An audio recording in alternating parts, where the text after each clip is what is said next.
Anderson Torres está respondendo alguns questionamentos de Alexandre. Bom, vamos lá. O que fazer em relação àquele momento ali, ao que a gente podia fazer, ao que a gente não podia fazer? Havia todos os dias uma série de proibições e a gente ficava meio perdido, meio sem saber o que fazer. Eu vou continuar aqui no trecho para o senhor ficar à vontade, como disse, para esclarecer, se achar que é o caso, obviamente esclarecer em virtude do seu direito ao silêncio. Continua aqui, entre aspas, se meta e eu lhe prendo, se meta e caça o seu mandato, questione, quer dizer, a gente não pode questionar, é o fim do mundo, senhores. Qualquer um aqui tem medo na hora que digita a senha, qualquer um aqui. Quem digita a senha do banco para transferir R$300 de uma conta para outra, não fica preocupado se essa senha está sendo hackeada? Que dirá um sistema desse tamanho? O senhor estava se referindo aqui, obviamente, ao sistema eleitoral. Com esse tanto de indício, a gente precisa atuar agora. E é isso que eu tenho buscado. Eu gostaria, se fosse possível, que o senhor esclarecesse isso. O senhor compara a senha do banco para transferir R$300, que poderia ser hackeada, que dirá um sistema desse tamanho. Com esse tanto de indício, a gente precisa atuar. Quais seriam os indícios? Volto naquela questão, ministro, das sugestões da perícia da Polícia Federal. Eu sempre me pautei com base naquilo ali. Todas as minhas opiniões colocadas foram no que eu li naqueles relatórios. Então, diante de um sistema tão grande, diante de indícios a todo momento, não sei se verdadeiros ou falsos, mas naquele momento ali era uma enxurrada de informações a respeito disso, e eu questionava ali a questão da implementação dessas medidas. Doutor Anderson, aqui é importante essa questão, porque qualquer do povo pode confundir indício com fofoca, com fake news, com desinformação. Mas o senhor, como o senhor disse, é delegado da Polícia Federal. O senhor sabe que indício é um termo técnico que corresponde a início de provas.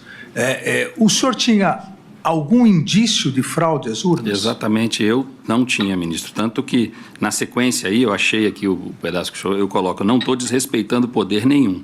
Não estou querendo atropelar ninguém, eu deixo isso bem claro. Eram só colocações pessoais minhas ali naquela reunião. Ainda em relação a essa reunião, lembrando, né, a todos que a reunião foi gravada pela própria reunião e os vídeos e áudios chegaram a partir da apreensão determinada por ordem judicial, apreensão feita pela Polícia Federal. Aí o senhor continua. Olha, cuidado com isso, cuidado com aquilo, esses cuidados têm 6, 7 anos que foi naquela live, voltamos à live, naquela live que eu li esses relatórios e eles iam lá desdizendo um monte de coisa lá. E quando eu li os relatórios, me jogaram para dentro do inquérito. Porque vai falar do quê? De um relatório de um perito criminal da Polícia Federal, que há 6, 7 anos está dizendo tem que fazer isso, cuidado com aquilo, o que foi feito, acataram isso, fizeram isso. Ministro, está mentindo aí, ó.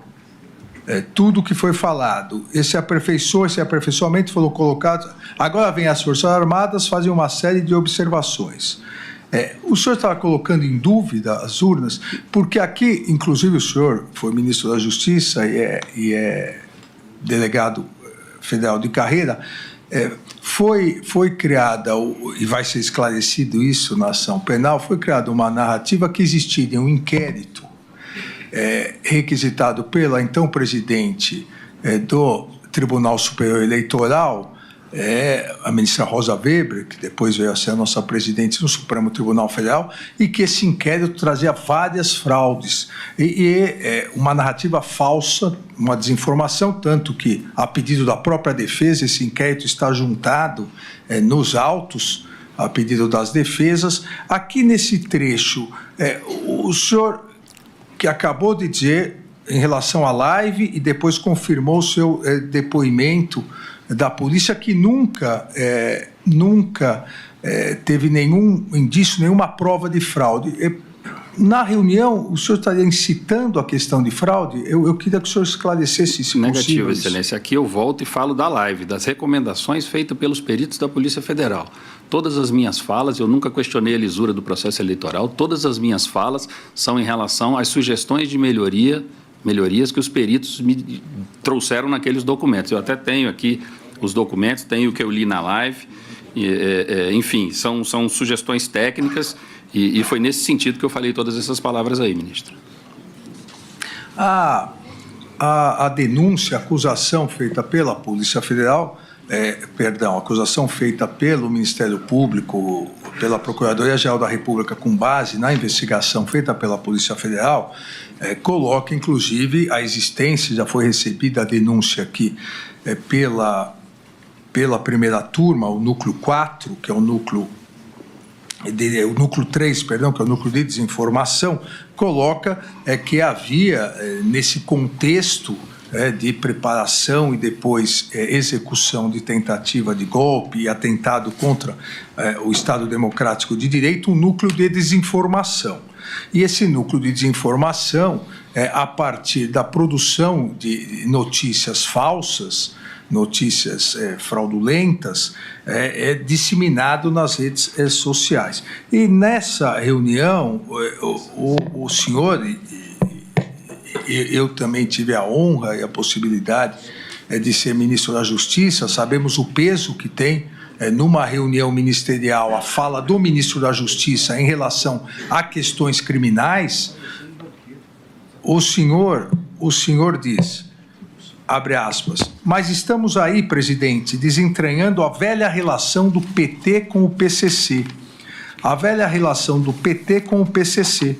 Isso está vindo aí através de depoimentos que estão sendo há muito aguardados. Isso tudo está vindo à tona. Isso não é mentira.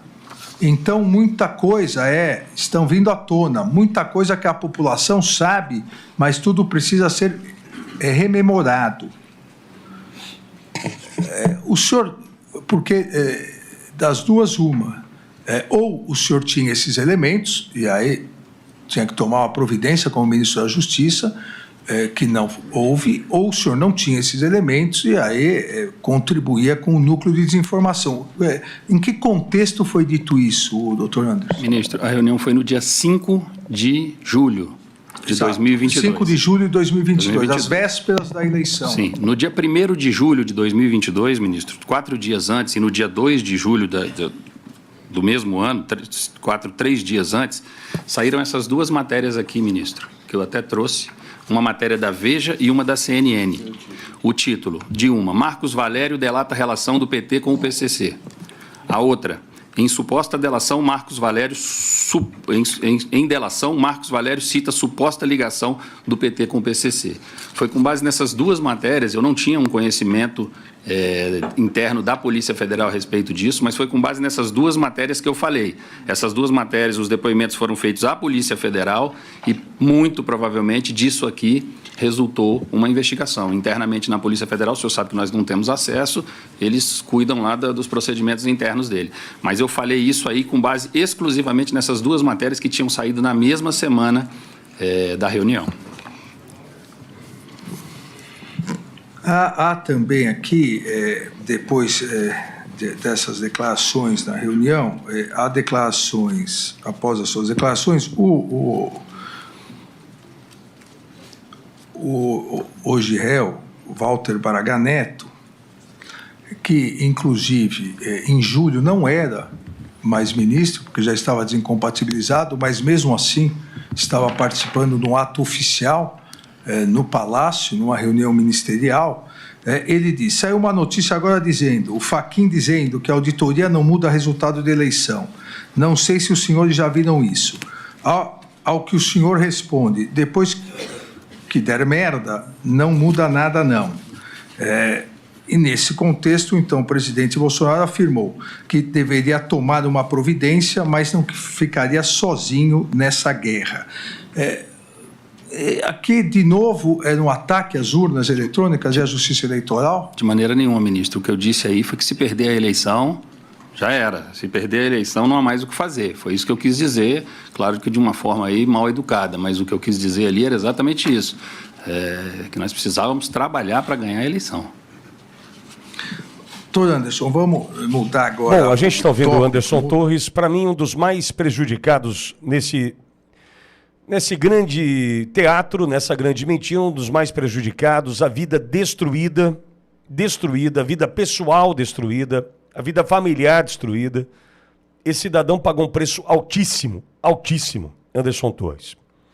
Um comentário, Pingo, já a gente chama o Daniel. Um comentário. Por que é que não se pode questionar? Por que é? Vamos lá. Eu vou pegar 2 pontos. Primeiro eu vou voltar ao inquérito 1361 de 2018, que um veículo de comunicação teve acesso a esse inquérito 1361 de 2018, e nós analisamos aqui, na Ouro Verde Brasil, a pedido inclusive do presidente Bolsonaro, naquele retorno de férias no mês de janeiro, quando ele retorna de férias do Nordeste, não me lembro exatamente, acho que Maceió, não me lembro, ele retorna, pede uma coletiva, concede uma entrevista, e no meio disso tudo ele diz, olha, queria muito que vocês olhassem 3 páginas do inquérito 1361 de 2018, as páginas 8, 18 e 19. A Ouro Verde cumpriu com o seu papel. Você acha aí no YouTube. Aí, o presidente Bolsonaro faz esse apontamento a partir de um inquérito pedido pelo então presidente do Tribunal Superior Eleitoral, Rosa Weber. Quem pediu a abertura do inquérito não foi o Bolsonaro, não foi ninguém do governo Bolsonaro, mesmo porque ali ele ainda estava na condição de pré-candidato e candidato à presidência, 2018. E por que não colocam, não trazem luz para esse inquérito 1361 de 2018? Por qual motivo?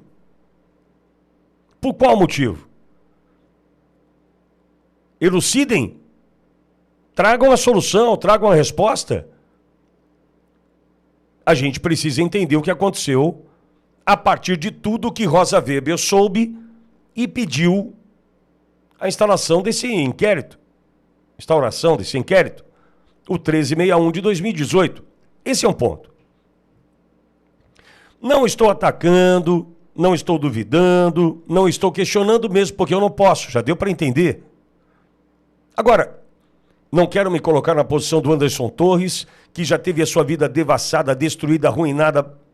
Esse cara está pagando um preço, mas um preço altíssimo, por conta dessa narrativa do golpe, da tentativa do golpe. A questão é, eu não estou olhando para 22, eu não estou olhando para 18, o que passou, passou. Se Bolsonaro poderia ter sido eleito no primeiro turno ou não de 2018, se poderia ter... Não estou discutindo. Tanto é que eu não estou aqui pedindo golpe, eu não estou tentativa de golpe, eu não estou pedindo nada. Mas, já que existe tanta dúvida, e já que esse senhor, ministro Alexandre de Moraes, se sente tão incomodado com as dúvidas que chegam, eu vou lhe propor. Acabe com as dúvidas. Acabe com as dúvidas. E o que fazer para acabar? Aprimoramento do processo.